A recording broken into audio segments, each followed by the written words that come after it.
हरे कृष्णा। आप सबका हार्दिक स्वागत है। तो जैसे कि आप लोग जानते हैं, इस समय पूरे भारत में के पूरे विश्व में और विशेष करके भारत भूमि में एक पूरा कह सकते हैं कि जोर शोर है राम जी के बारे में, अयोध्या के बारे में। यानी राम जी कल प्राण प्रतिष्ठित होंगे, रामलला। तो अयोध्या सरयू नदी के किनारे जो बसा हुआ है वह अयोध्या। पर कभी आप लोगों ने सोचा कि अयोध्या का अर्थ होता क्या है?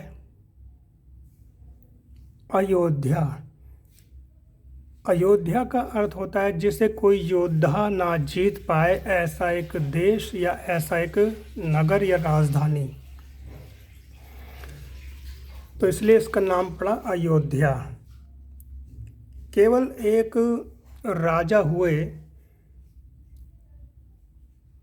रघुकुल में। उससे पहले तो रघुकुल नाम नहीं था, इक्ष्वाकु बोला जाता था,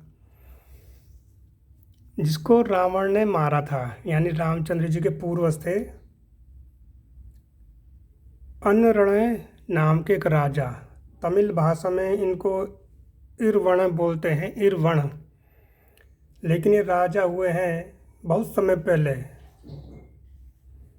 अनरण करके। तो रावण एक बार अयोध्या को जीतने आया था और बहुत समय तक इनका आपस में युद्ध होता रहा। परंतु क्या है कि वह रावण और उनका आपस में युद्ध हुआ तो रावण ने उन राजा को मार दिया। जब मार रहे थे तो मारते मारते उन राजा ने शाप दिया था रावण को कि मेरे वंश में ही आने वाले तेरा नाश करेंगे। ये राजा अनड़े थे और राजा रघु ने भी रावण का एक बार अहंकार तोड़ा था। जिस समय इनको तो मार दिया था, उसके बाद और राजा आए उस अयोध्या में।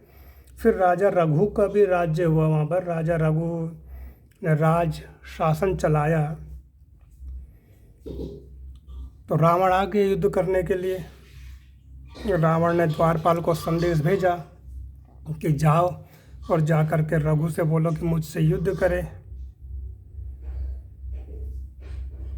उस समय राजा रघु नगर में नहीं थे, कहीं गए हुए थे। तो रावण को आकर के द्वारपाल ने कहा कि इसमें तो राजा नहीं है और तुम्हें इतनी जल्दी इतनी शीघ्र मरने की क्यों इच्छा है? तो रावण को बड़ा आश्चर्य हुआ सुन करके, ये कैसे बोल रहा है, और उसको चिढ़ हो गई। तो रावण ने कहा कि इस पृथ्वी पर एक ही चक्रवर्ती राजा रह सकता है और वह मैं हूँ। चक्रवर्ती का अर्थ क्या था? जिसने मैं चाहूँ और यानी चारों दिशाओं में विजय पताका फहराई हो, जो चारों दिशाओं को जीत चुका हो, वह चक्रवर्ती राजा होता है। और रावण वहाँ से चला गया। तो राजा जब रघु आए और रावण दोबारा आ गया, तो इधर से क्या हुआ कि राजा रघु को जब पता चला कि रावण युद्ध करना चाहता है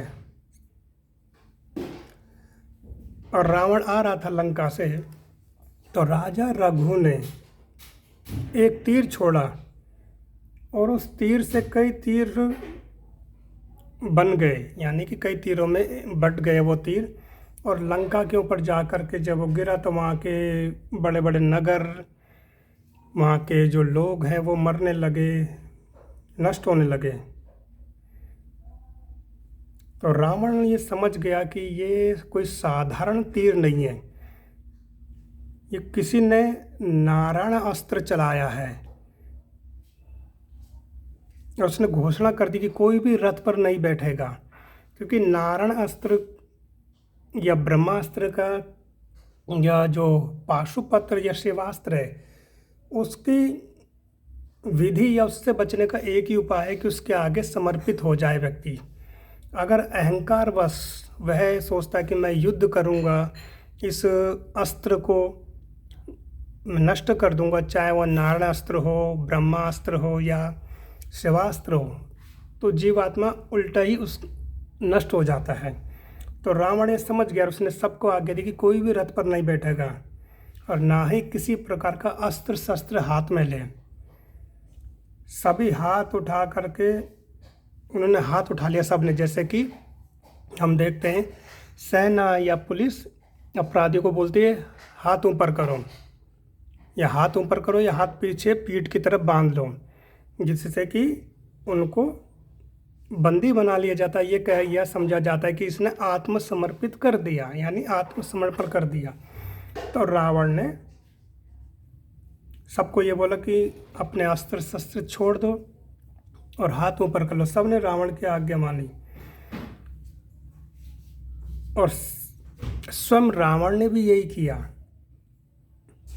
और जो तीर है, जब ये देखा ब्रह्मा इसमें नारायण अस्त्र ने कि इन्होंने सबने आत्मसमर्पित कर दिया, तो वह तीर लंका का 1/8 भाग यानी 8वां हिस्सा पूरी तरह नष्ट करके राजा रघु के पास वापस आ गया। राजा रघु अयोध्या से बाहर भी नहीं निकले थे, बस अपनी अयोध्या से उन्होंने तीर ही छोड़ा था।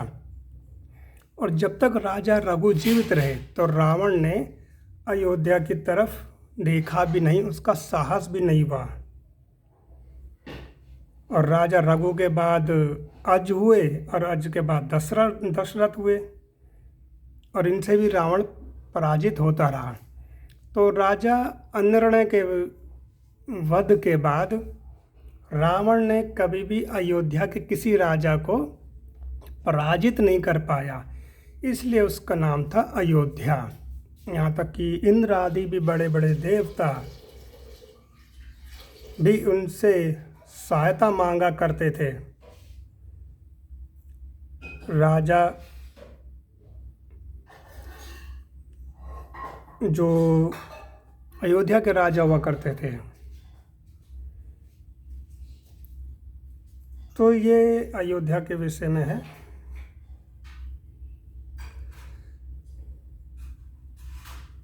तो इस तरह से आप लोगों को मैंने बताया कि अयोध्या का अर्थ क्या होता है। जय श्री राम।